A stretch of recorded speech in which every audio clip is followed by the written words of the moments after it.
Tiene la palabra el diputado Nicolás del Caño. Gracias, presidente.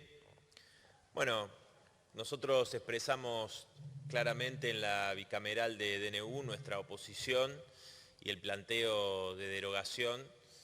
Creo que acá se han escuchado muchas cosas de parte del bloque de Cambiemos, hablando, como lo han hecho muchas veces, ¿no?, de la República, la defensa de las instituciones, las facultades del Congreso. Y quiero empezar por ahí porque me parece de una gran hipocresía.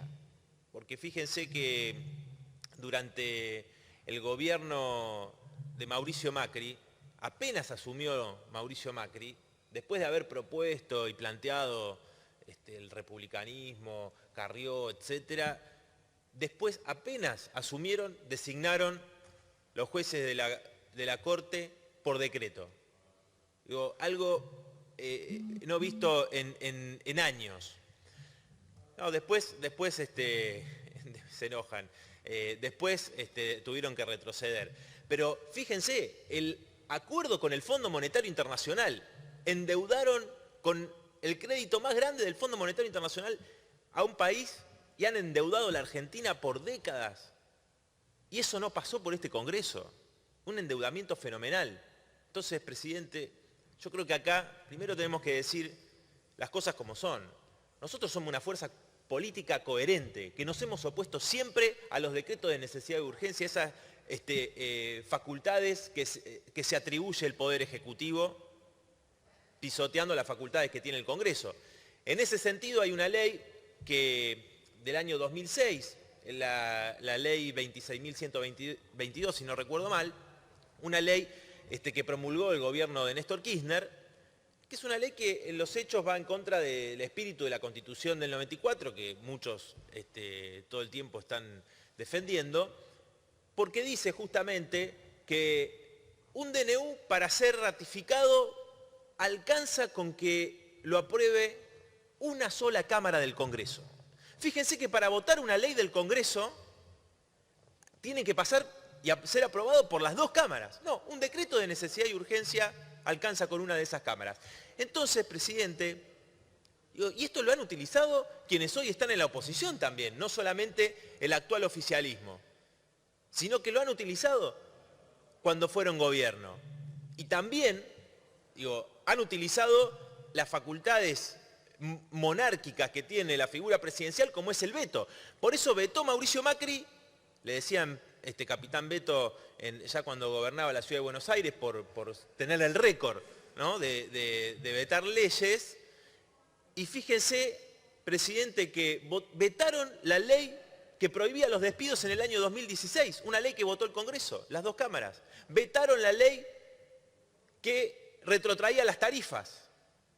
Un saqueo al bolsillo de millones y millones de los sectores populares que fueron saqueados bajo el gobierno de Mauricio Macri, con los tarifazos. Esa ley la vetó. O sea, las pocas leyes que salieron a favor del Congreso las vetaron. Entonces, acá nosotros nos opusimos inclusive al comienzo de este aislamiento, a este funcionamiento, mientras algunos le decían a Alberto Fernández, sí, mi comandante.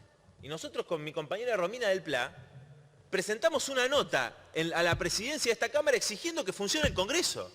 Hace más de 2 meses estamos hablando. Y los bloques mayoritarios se negaron insistentemente, permanentemente, a tratar, inclusive con las sesiones que se dieron estos días, porque este decreto también, otra cosa, ya lo dijimos en la comisión, podrían haberlo traído y debatido porque a 2 días de ese decreto había una sesión en el Congreso.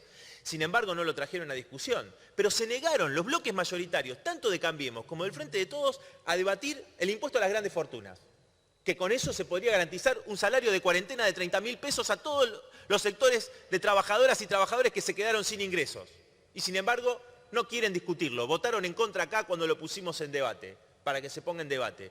No quieren tratar temas y proyectos que tienen que ver con terminar con las rebajas salariales de las empresas que hoy están suspendiendo y rebajando el salario de los trabajadores y las trabajadoras mientras reciben subsidios millonarios de parte del gobierno. Estamos hablando de grandes empresas, de Techín, del Grupo Clarín, de grandes empresas, hasta los CEO le han dado. Y fíjense que a las empresas recuperadas, a las cooperativas, no les dan nada, nada.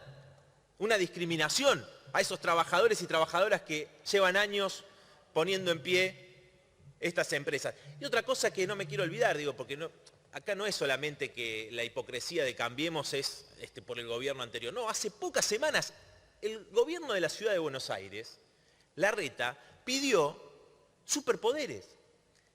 Pidió superpoderes. Obviamente, Cambiemos no tuvo ni un solo diputado que votara en contra. Todos votaron a favor de los superpoderes del jefe de gobierno de la ciudad.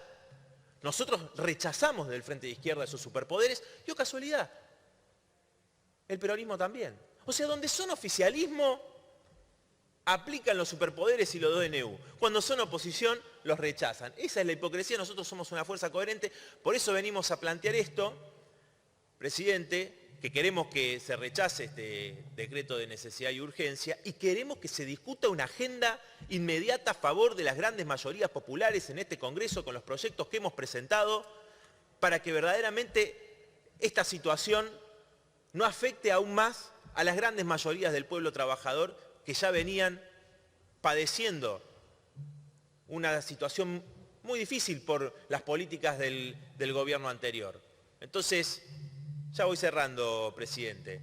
Con esto quiero cerrar planteando que insistimos, ya aprovecho que se sienta el presidente de la Cámara, insistir con que se puedan discutir en las sesiones proyectos que tienen que ver con esas necesidades populares, el impuesto a las grandes fortunas, avanzar con terminar con las rebajas salariales a trabajadoras y trabajadores de distintos sectores, que se discutan los proyectos a favor de las empresas recuperadas y muchos otros proyectos que nosotros hemos presentado para discutir en esta Cámara y que, insisto, los bloques mayoritarios se vienen negando. Muchas gracias, señor presidente.